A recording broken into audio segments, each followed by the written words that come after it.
Les Gabonais ont renouvelé leur Sénat, 45 sièges sur 52. C'est le score obtenu par le parti du président gabonais au dernier sénatorial. Et résultat sans surprise ordonné par l'organe chargé du scrutin. La justice nigériane a ordonné mercredi à la Banque centrale de procéder au dégel des comptes bancaires de 20 figures du mouvement de contestation contre les violences policières qui avait secoué les grandes villes du sud du pays en octobre. Les experts de l'OMS envoyés en Chine pour enquêter sur les origines de Covid-19 ont fini leur mission. Avant de prendre le départ de Wuhan, le chef de mission a répondu aux questions des journalistes.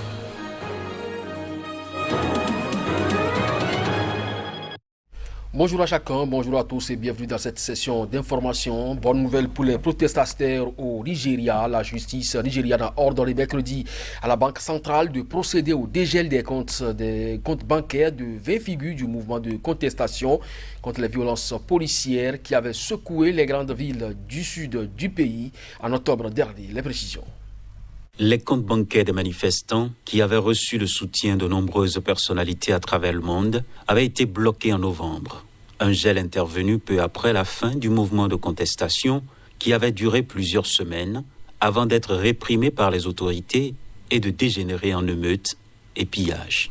Mercredi, le juge Ahmed Mohamed a ordonné le dégel de ces comptes après un accord passé entre les avocats des manifestants et de la Banque centrale. L'ordonnance du 4 novembre 2020 ordonnant le gel des comptes est annulée, a-t-il déclaré. Le pays le plus peuplé d'Afrique avait été secoué en octobre par cette vague de manifestations qui réclamait le démantèlement d'une unité de police, la brigade spéciale anti-Volsars, accusée d'exaction et pour une partie contre le pouvoir en place. Ce mouvement, baptisé NSARS, avait été violemment réprimé, notamment le 20 octobre à Lagos, lorsque les forces de sécurité avaient tiré sur la foule rassemblée pacifiquement au péage de Lekki, épicentre de la contestation dans la capitale, tuant au moins 10 personnes selon Amnesty International. Devant une commission d'enquête mise en place par l'État de Lagos, l'armée avait nié avoir eu recours à des balles réelles, affirmant que seules des balles à blanc avaient été tirées. Depuis le début de l'année, l'enquête patauge. Les responsables de l'armée, convoqués à 3 reprises devant cette commission, ne s'étant plus présentés. Le Parlement ghanéen a fermé ses portes depuis mardi et ceci pour 3 semaines après la découverte de plus d'une cinquantaine de cas de Covid-19 parmi les députés et son personnel. Les locaux seront désinfectés et assainis. Reportage. Au moins 17 parlementaires ghanéens et 151 membres du personnel ont été testés positifs au nouveau coronavirus ces derniers jours.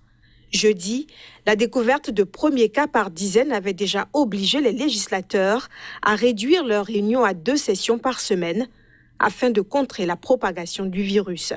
Le président de l'Assemblée a annoncé avoir décidé en consultation avec les responsables politiques que la session du Parlement serait ajournée pendant 3 semaines. Le pays anglophone d'Afrique de l'Ouest a confirmé officiellement un total de 73 003 cas de Covid-19, dont 482 décès. Les écoles ont rouvert en janvier après une fermeture de 10 mois, mais le président Nana Akufo-Addo a prévenu ce début de mois qu'un retour à des mesures plus strictes était nécessaire. Les frontières terrestres et maritimes sont fermées depuis mars, tandis que les plages, les boîtes de nuit, les cinémas et les pubs continuent d'être interdits d'accès. Les grands rassemblements sociaux tels que les funérailles, les mariages et les fêtes sont également prohibés. 45 sièges sur 52, c'est le score obtenu par le parti du président gabonais au dernier sénatorial. Un résultat sans surprise donné par l'organe chargé du scrutin. Une majorité écrasante pour le Parti démocratique gabonais au dernier sénatorial. Après le premier tour, qui s'est tenu le 30 janvier, le Parti démocratique gabonais PDG du chef de l'État avait déjà remporté 45 des 52 sièges. Un second tour a eu lieu samedi dans seulement 2 circonscriptions. Au finish, Ali Bongo s'en sort avec 45 sièges sur 52. 6 sénateurs de l'opposition ou indépendants ont été élus, selon un décompte du Centre gabonais des élections CGE. Un scrutin sans suspense. Le PDG étant le seul parti en lice dans 22 des 52 circonscriptions.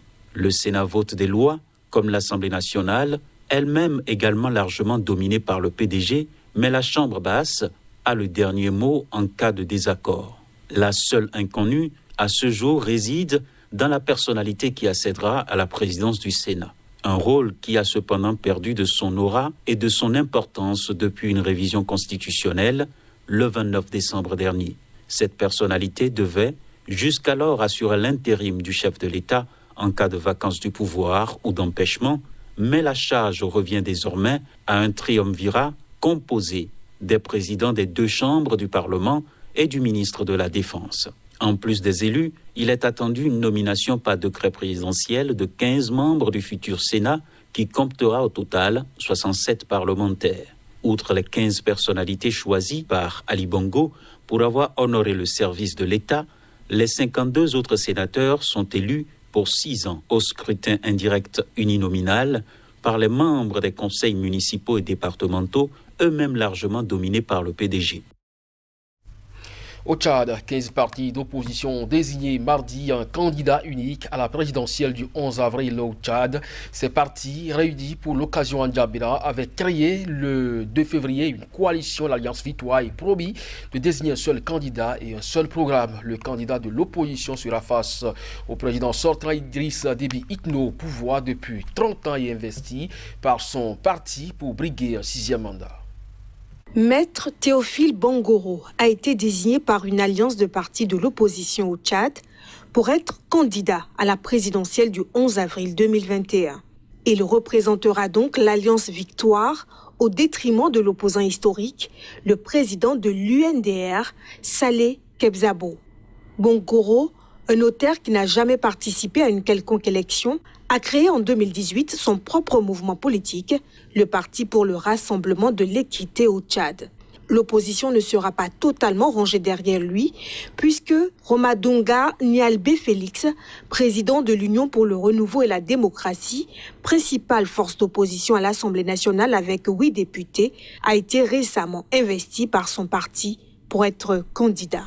Aladoum Djarma Baltazar pour le parti Action socialiste tchadienne pour le renouveau et Dimasnga Nasra à la tête du mouvement Un jour nouveau. Tous deux, novices en politique, sont également candidats.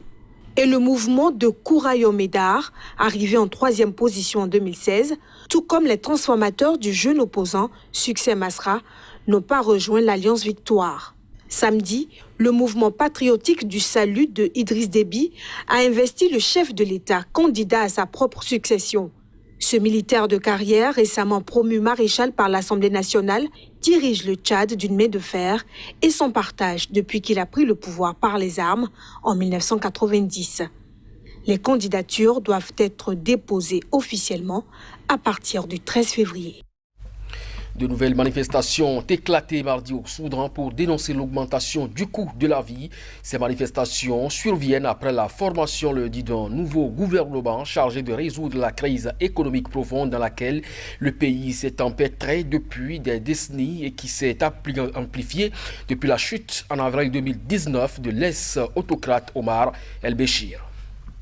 Les manifestations contre la cherté de la vie se sont multipliées ces dernières semaines au Soudan, notamment dans la capitale Khartoum et dans l'est de Gédaref à l'est, considéré comme le grenier à blé du pays. Dans la ville côtière de Port-Soudan-Est, des étudiants ont attaqué des bâtiments officiels, entraînant la fermeture de plusieurs écoles et magasins. Les manifestants qui scandaient non au prix élevé, non à la faim, à Niala, ont incendié les boutiques et jeté des pierres à la police qui a dispersé la foule à l'aide de gaz lacrymogène. En raison de pénuries variées, les Soudanais patientent quotidiennement des heures dans les files d'attente devant les stations-service, les fours à pain ou encore les pharmacies.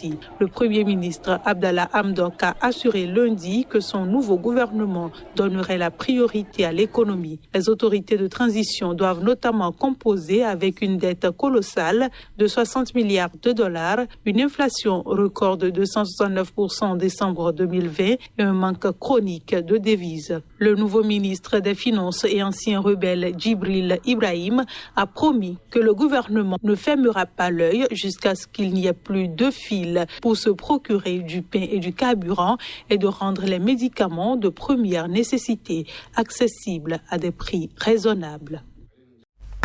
Les experts de l'Organisation mondiale de la santé envoyés en Chine pour enquêter sur les origines de Covid-19 ont fini leur mission. Avant de prendre départ de Wuhan, le chef de mission a tenu à répondre à quelques préoccupations des journalistes. Suivons ensemble ses propos. We've looked at all the individuals who could have been cases between October and December. Nous avons examiné toutes les personnes qui auraient pu être des cas entre octobre et décembre. Et nous avons étudié plus de 70 000 cas, non pas des cas, mais des personnes de cette époque. Tous ont été évalués à la fois d'un point de vue clinique et d'un point de vue épidémiologique. Et nous sommes arrivés à la conclusion qu'aucun d'entre eux n'était un cas potentiel.